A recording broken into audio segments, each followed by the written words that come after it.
Camarades peuple d'Afrique, quand je dis toujours que Ibrahim Traoré est une bénédiction pour le Burkina Faso et pour l'Afrique tout entière, mais il y en a qui doutent encore, chers camarades peuple d'Afrique. Venez écouter ça là. Venez écouter ça là. Et ça, les Blancs là sont en train de s'amuser à Ibé. Et ils veulent que le Burkina Faso, ils veulent qu'Ibé quitte la tête du Burkina Faso et qu'ils envoient un Waworo. Ibé là, c'est au moins 10 ans. Au moins 10 ans. Chers camarades peuple d'Afrique, écoutez ça là. Vous allez confirmer.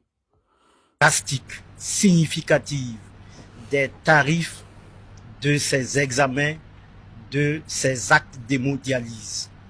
Pour ce qui concerne les examens de scanner, actuellement, le tarif moyen s'établit à 50 000 francs dans les hôpitaux publics.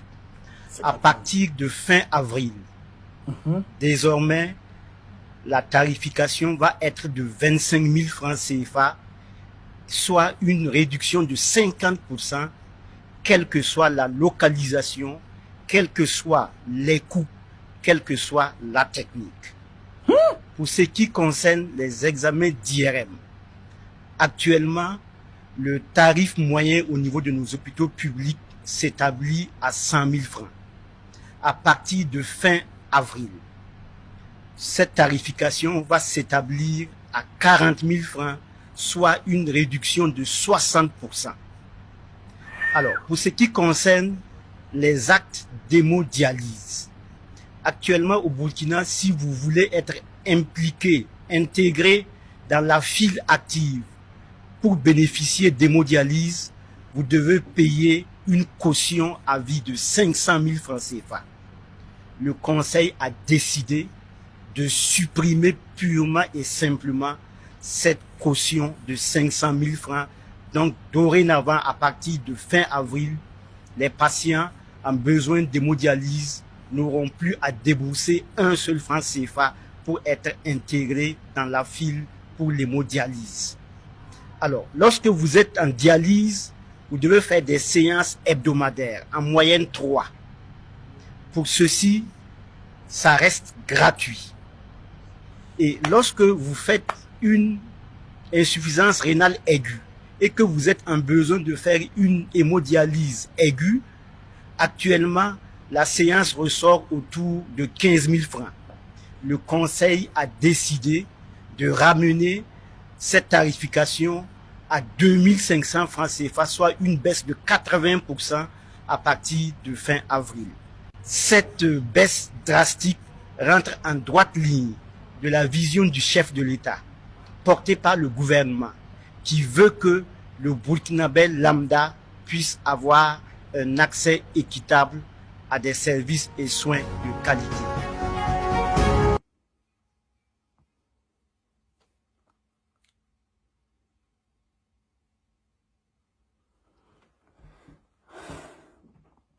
Camarades, c'est que insuffisance rénale là, on soigne au Burkina Faso maintenant à 2500.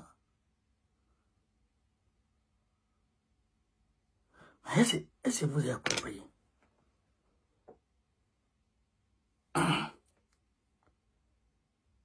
De près de 600 000, 550, 600 000, on revient à 2500. Si j'ai bien entendu, hein. Le scanner, 50 000 francs, on met ça à combien? À 25 000. L'IRM, on diminue ça depuis de 60%. Et alors qu'il est en guerre, alors qu'il a besoin d'argent pour aller payer les armes,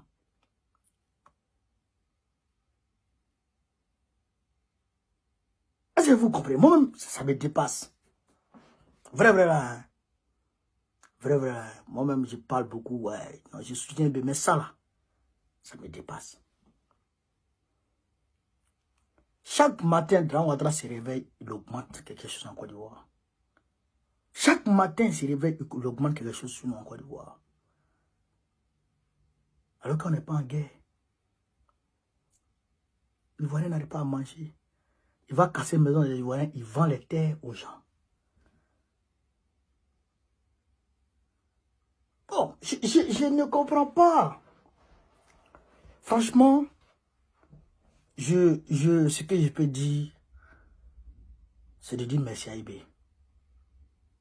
Tous les Africains, tous les Burkinabés, tout le monde entier doit dire merci à IB. La santé. Ce monsieur-là, il va rentrer au paradis. Non, amusez-moi pas, moi, je ne suis pas... IB là, il va rentrer au paradis. Parce que ce gars-là, il est sensible quant à la souffrance des pauvres. Il est sensible hein, à la souffrance des pauvres. Parce que lui-même, il a été pauvre. Et il est toujours pauvre. Parce qu'il ne vit pas la vie il vit pas la vie d'un chef d'État. Quelqu'un qui ne prend pas le salaire du chef d'État. Il est toujours pauvre. Il compatit. Il vit à les pauvres. Là, c'est un homme, là. C'est ça, on a besoin en Côte d'Ivoire. C'est Gbagbo qui est là comme ça. C'est Gbagbo qui est là comme ça. Je vous rappelle que Gbagbo, là, il a pris la loi de 2005, autant que moi, la loi de 2005, qui donnait des statuts, qui donnait un statut particulier aux anciens ministres, aux anciens chefs d'État, aux anciens présidents d'institutions. Pourquoi? Parce que il y a un gars, un ancien ministre qui est venu voir Assoa, qui a cherché à le voir. Parce que sa maison était cassée. En tout cas, il y avait un problème. Il n'arrivait plus à s'en sortir. Quand Gbagbo l'a vu comme ça, là, il a dit non, si c'est comme ça, nos gars vont terminer, vraiment, il faut qu'on essaie de revoir. Et Gbagbo a pris une loi. Parce que le monsieur était dans une situation catastrophique. Pauvreté, il était dans une précarité extrême. Gbagbo a pris une loi par rapport à ce monsieur. Pour revoir sa situation. Mais au nord de Côte d'Ivoire, nous on était pauvres. La guerre veut nous appauvrir plus. Mais l'eau, la nourriture, l'eau et le courant, Gbagbo payait ça pour nous. Gbagbo payait l'eau pour nous. Tout le nord. Les zones CNO là. Tout ça là, personne ne payait l'eau, personne ne payait l'électricité. C'est Gbagbo qui payait tout ça. En plus de cela, quand la caille, c'est que oh, Ibé, merci. Que Dieu te fortifie. Non. Que Dieu te protège. Que Dieu t'élève plus. Bon, mais c'est versé sur moi. Voilà, il ne peut rien dire encore. Vive l'Afrique libre. Vive le panafricanisme. Vive Ibé. Vive Assimi Goïta. Vive Tchani. Gbagbo président de la Côte d'Ivoire en 2025. Inch'Allah.